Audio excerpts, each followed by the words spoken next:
Hey Kaisha fans, Saul here, and today you are here to watch me suffer. I'm doing a Nuzlocke. That's what this is. It was in the title. Introductions are stupid, but yeah. So for those of you who don't know what a Nuzlocke is, well, prepare to experience true suffering because a Pokemon Nuzlocke is a set of self-imposed rules that trainers can impose on themselves when doing a Pokemon playthrough. Basically, the standard rules are you can only catch the first Pokemon you encounter on a given route unless it's a duplicate of something you've caught in the past, in which case you can catch something else. All of your Pokemon have to be given unique names to strengthen your bond with them, which seems super sweet until you learn about the most important general rule in Pokemon Nuzlocke, and that is that when a Pokemon faints, it doesn't wake back up because your Pokemon is dead and you can never use it again. Now, some people play with other additional rules, which I do, and in this case, we'll talk about more of those later on, but you get the general idea of what a Nuzlocke is now. So super fun, super emotionally traumatizing, which is why it's not an actual part of the game. You have to manually inflict this suffering upon yourself unless you're playing some specific ROM hacks. More on those later, or just now. I don't know why I'm trying to keep you in suspense. I didn't do this in a main series game because I hard stumbled into the greatest piece of Pokemon related content ever created, which is Pokemon Infinite Fusion. Okay, this is a game where you can fuse any two Pokemon together and create literally anything, and I love it. So don't think less of me for this, but when making this video I actually couldn't figure out who originally made it, but there's a link down below if you want to download the game and play it for yourself because it's super fun. But yeah, this is different from your ordinary Pokemon ROM hack. This is a labor of love from start to finish. It's a whole new world with so much thought and care and detail, and I'm absolutely in love with it. So, of course, the first thing I thought to do with this amazing masterpiece that was presented to me was to burn it all to the ground, naturally. I set it to randomizer. This is another thing in Pokemon, but Google it because I'm too lazy to explain, and this video is going to be long enough as it is. So the gist of it is, I took this sane, balanced world and introduced it to my chaotic neutral tendencies. So rather than the Pokemon Red clone, and when I say clone, I mean like the more lovable twin that definitely would have been chosen in a divorce, like Cody or something. But yeah, instead of that, I chose the option that causes every Pokemon spawn in the game to be completely random. Mix that with Pokemon Fusion. Did I mention Pokemon Confuse in this game? And a Nuzlocke. And well, you get a world where fighting to be the very best matters significantly less than living to the next fight. So enter Donna the Dawn fan. So just like any other game, Oak has you choose a starter, but unlike any of those games, my options were between an Abra, a Cubone, and lastly, the most adorable Dawn fan that you have ever seen in your life. This beauty, this mysterious multicultural masterpiece was going to be my best friend for the rest of its life. And speaking of the rest of its life, I should probably clarify right now that I will not be operating by standard Nuzlocke rules. Some of them will make more apparent as I go on, like I said, but for starters, I can only catch the first Pokemon of each route, yes, but I am allowed to catch other Pokemon for the explicit purposes of fusion. What this means is that the first Pokemon of each route has to become a member of my party, and the other Pokemon that I encounter can effectively be used as tools to strengthen my existing party, like battle items, but just permanent. The catch to that is, well, for one, the Pokemon that fuses with the quote-unquote tool has to be part of the catching process in some way. Either tanking hits while I throw balls or using a move on the Pokemon to weaken it or subdue it so that they can fuse. On top of that, this rule activates the no dupes clause, i.e. this method of obtaining power fully bars me from later obtaining the Pokemon that I use as a tool for fusion, even if I encounter them on a route later in the game. In addition to that, if the Pokemon is ever unfused from its initial host, it gets deleted forever. Now, to be honest with you, this was my first attempt at a randomized Nuzlocke, and in Infinite Fusion, no less. So I made a lot of these rules up as I was going along, so think of this as a trial run while I figure out for future videos and attempts how I'm going to be doing this. You'll see those instances where, you know, it wasn't crystal clear at the time. So I pick my Donphan, I name her Donna, and immediately realize that my choice in Pokemon creates a problem, quite literally, because in this game, rather than choose the Pokemon whose type is strong against yours, which I don't even know how you do that in a randomizer, well, my rival gets to fuse the other two. So not only do they have this super cool looking Abra Cubone, whatever that is, I also immediately realize another problem. See, when two Pokemon fuse, they evolve separately but together. The Pokemon that would evolve at the level that they reach effectively forces the fusion to morph to suit its evolution, but the same applies to Pokemon moves. So at level 5, I don't know what Cubone learns, but like, let's be honest, there's no way it was going to be anything cool. But more importantly, at level 5, Abra should only know Teleport, which according to the main series means that there's like a 1 in 2 chance that he wastes a turn every turn, since it doesn't actually do anything. Except in this game it does, and I've created a monster, because this level 5 Pokemon basically has Fly. And I'm terrified, but we literally get by with 1 HP, signifying to me that Donna is the maddest of lads, and we're going to crush this Nuzlocke. So Oak sends us to do his errands because, you know, his grandson apparently doesn't respect him, and we go to see what this game has in store for us. And all that we find is poison and suffering. I say this because the replacement for the Route 1 critters is Ekans with Poison Sting. Needless to say, there was a lot of running to the Poke Center or back to my mom's house, literally almost every fight.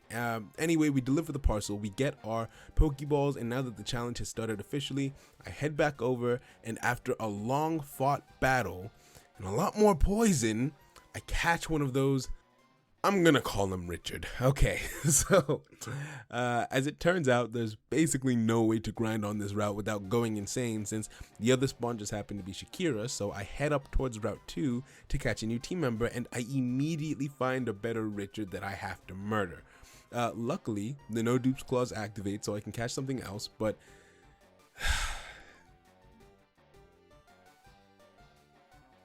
I immediately realized that if I'm going to get a Pokemon like this to do anything useful, I'm going to have to activate the fusion clause.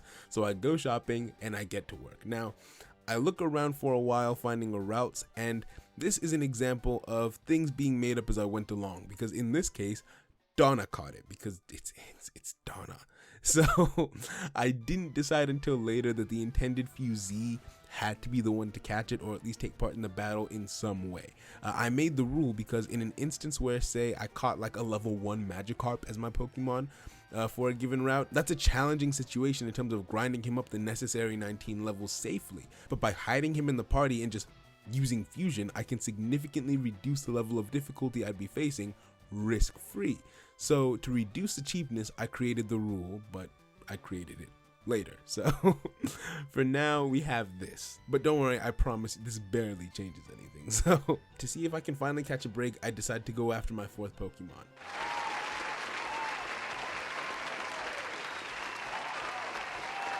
I get super excited because this is normally such a rare and unique Pokemon, and I start thinking about these fusions and planning our lives together until I actually think about it for 12 seconds. And for all 2 of you who are going to watch this video, if you haven't realized the tragedy that is about to unfold, let me explain.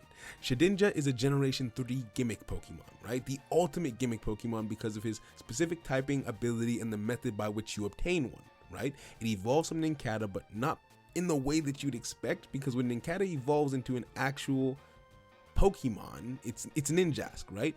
If there's space in your party, it sheds its skin, and that skin becomes this thing, a ghost and bug type Pokemon with the ability Wonder Guard. Now, what this ability does is, in exchange for only having 1 HP at all times, this Pokemon can only be hit by types that are super effective against it. So Dark, Fire, Flying, Ghost, and Rock, 5 types out of 18. Everything else just doesn't affect it. And that sounds pretty dang cool until you realize that this is a Nuzlocke. So 1 HP means that 1 super effective hit and this thing is dead, right? And since all these Pokemon are randomized and they're fusions and trainer battles, I don't think it's going to be difficult to end up with a dead bug. Like, more dead than it already is, of course. But yeah, some of you intellectuals may have already realized a more pressing problem, though, in that of the 5 types that I mentioned, of my 3 Pokemon, I have an approximate 0 moves that can touch this thing. I'm stupid, so I thought that using Donna's Odor Sleuth might, make it so that I could tackle it, which obviously didn't work, and I'm lucky that that's the case because it would have killed it. 1 HP. So, with no status moves, I only have one option, and that was to spam Pokeballs at this thing, and seeing as it's at full health and it's a 2nd stage evolution, and I've only got 14 tries and it got away.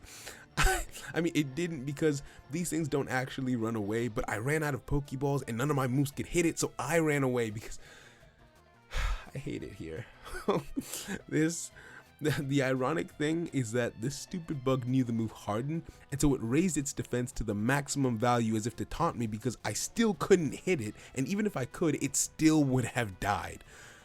I don't know why I'm making this video, but let's keep going. After that failure, I was out of balls and out of hope, so I ran back to the pawn shop in shame and I sold all of my relevant belongings, potions included, because with no Pokeballs, even if I survived to the next route, I'd be unable to catch my new team member and I'd automatically have to let it go. But I'm a man who likes bargains, so I decided not to buy any more Pokeballs until I could afford 10 so that I could get the one free one that gets thrown in because I'm stupid. So I decided to go and beat up adjacent children's Pokemon and steal their money to try and get more balls, and this singular Dunsor almost murders my entire team because it literally takes all of them working together to even stand a chance, because it has Nightshade and Leech Seed, so every turn I take a minimum 10 damage while it heals, so I have to have Donna Odor Sleuth it while Richard comes in to poison it and then slowly whittle it down, and then Sakura just watches, which seems appropriate considering what her name is. But yeah, the level of anxiety was absolutely not worth $100 and a Pokeball, but we take those because we desperately need them. Now is probably a good time to mention something that you probably haven't noticed about Donna. See, she is the MVP of this run so far, because despite the fact that I have blown all of our money, all of our savings on Pokeballs that I basically threw away, we've been able to keep this family financially stable because Donna happens to have the ability pickup. So after every fight, if we live, I check to see if she found anything, I take it from her without her permission, and I sell it because socialism. So thanks to her, we've been able to slowly replenish our inventory while grinding, and now we may finally be able to leave the first town in the game. It's been 4 hours at this point, so yeah, I catch a level 6 Bidoof named Juniper on Route 4 before leaving, and then I'm off. We grind our way through the forest until I remember that we never beat our rival, so we go all the way back, Donna slaps him around, and we get gone. So before I leave Viridian Forest, I throw Richard at a Kakuna because I figure if it evolves at level 10, it'll give him the power boost he needs to stay relevant on the team, you know, with Donna's overall dominance and Sakura's subtle power creep. So I never thought I'd say that, but yeah. So we finally reached Pewter City, and to be completely honest, I am ready to destroy this gym. I run straight at it without so much as a second thought. I know from a short playthrough that I did of this game that it has a really cool feature where you can only use as many Pokemon in battle as the gym leader. 2 in Brock's case, and both Donna and Sakura were looking pretty beefy, and you know, with Sakura being a water type as well, you know, I figured we'd steamroll the gym. You know, it's a rock type gym, and I was so confident that when I went to fight the first trainer, what I actually planned to do was to switch train Richard, you know, which I did.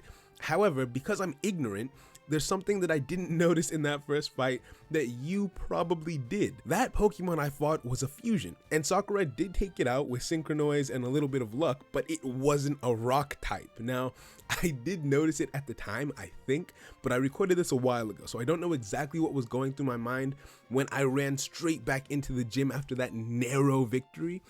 Thinking back, I probably figured that the gym trainers were randomized too, which I didn't know when grinding, you know, up my only water type and entering the gym, but Rock probably did carry the same typing as them, so if I fought the next one, I could narrow down what type of Pokemon he would have. Seeing as the first Pokemon was fire and dark type, Sakura was still my best bet, seeing as she was a water fairy. So I took this fight a lot more seriously and I led with her. The first Pokemon out was a Murgle, which confirmed that this was in fact a dark type gym. This was important because I had just fused Richard with a bug, so I start to feel a lot more confident and get to thinking about grind spots and potential move combinations, but the universe was lying in wait to spit that newfound joy back in my face, because right before my eyes, before I even got my first gym badge, Sakura got crit by a level 6 Belliard. I screamed. I had spent so freaking long grinding this thing up just to get crit by a level 6 fusion. I mean, I don't know what I expected. You know, I named it Sakura. It was never going to achieve anything in this run, but I had hope. I prepared myself and built it up in my head that she was the only one with the type advantage, but she wasn't by chance. By complete and total chance, I had set up events in a way that paved the path for redemption, and that past name was Richard, who, thinking about it, would have been completely screwed if Brock actually ended up being a rock type trainer like I thought.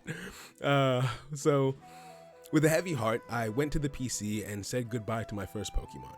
Grateful for the information she was able to get us, training started immediately, and before long, I had this guy.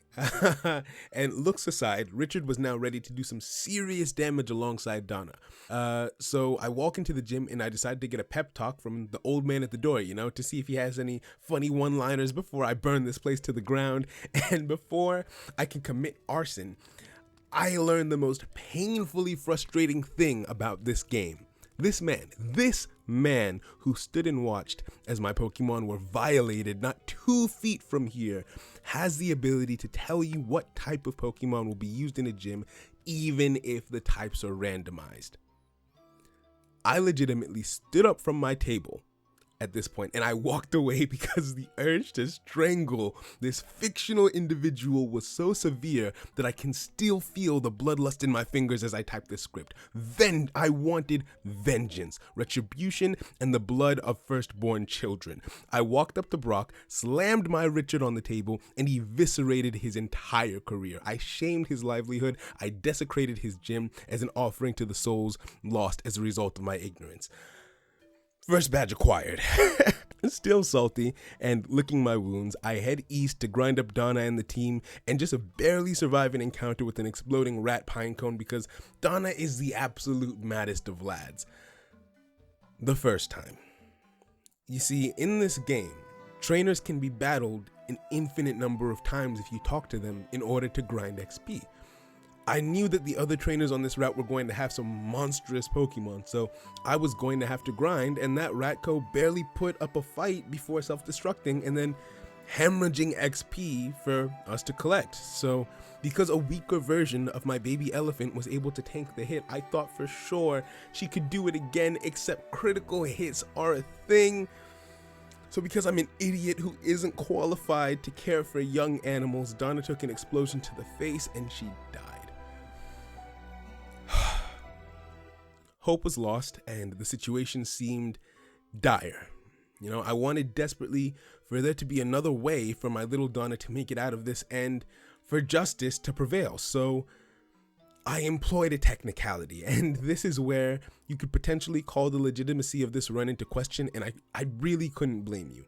I wanted to get this video done in time, and at almost 9 hours in, I didn't want to have to start again or to work with the relatively few weak Pokemon that I still had available and grind them up. So that being said, there would be no suspense in this video if I just casually ignored the primary rule of the Nuzlocke, that being permadeath. So I found a compromise. It was one that I felt I could be comfortable with and that fell in line with the spirit of the Nuzlocke, but not one that I'm likely to employ again, because I could definitely see why some people could disagree, but I activated the fusion clause. Now, a Pokemon can't be released from your party until you visit a Pokécenter. So while the death comes from, the death, the permanence comes from the release. Pairing this logic with the requirement of urgency from the fusion clause, it sat right with me to allow an instance where if I didn't go into town or visit a Pokécenter and I managed to survive until the end of the route with the resources that I had, where I could immediately catch my next Pokemon, I could use Donna not as a Pokemon, but as the fusion material to make that new member stronger. All of the other rules of the fusion clause would apply, meaning that should she ever be unfused from this Pokemon, she would have to be deleted. So I couldn't cheat the system and have her fuse multiple times to basically have Donna with any typing or moves that I wanted as if she were alive. So she would be bound for life to whatever I managed to catch on this route, and before anyone says it, no, I genuinely didn't consider fusing her with June the Bidoof. Don't ask me why. There was no special reason, I just didn't think of it. Probably because this sounded a lot more challenging and fun. So with my new plan in place and with all the restrictions set, the fate of this team was left in the hands of Richard. The snake who poisoned Donna when they first met, the Pokemon who had spent the most time with her and watched as she grew, who had shared battles and status afflictions with her, now had to save her life. The majority of the trainers on this route can be avoided if you move carefully through, but it's impossible to not have at least a one battle on the way to the tall grass. So we ran into Last Janice. And absolutely grief-stricken by the state of his friend, Richard destroyed her entire team. Like, he straight up murdered all of her Pokemon immediately. On every single Pokemon that came out, he outsped them, then he both crit and flinched them with Bite, killing them on the second turn before they could even touch him. He was fuming, and so was I. So it was great, and thanks to his insane brain, we have zero issues making it to the tall grass, and he himself catches our newest member, Gray the Swinub. Beggars can't be choosers, I guess, so I rushed Gray off to the nearest hospital with Donna to get them operated on and fused together. With bated breath, I watched as the procedure is a success, resuscitating my ace Pokemon and giving birth to Donna Gray, the mascot of my existence from now until the day that I leave this podcast. Like, she actually came out so cool.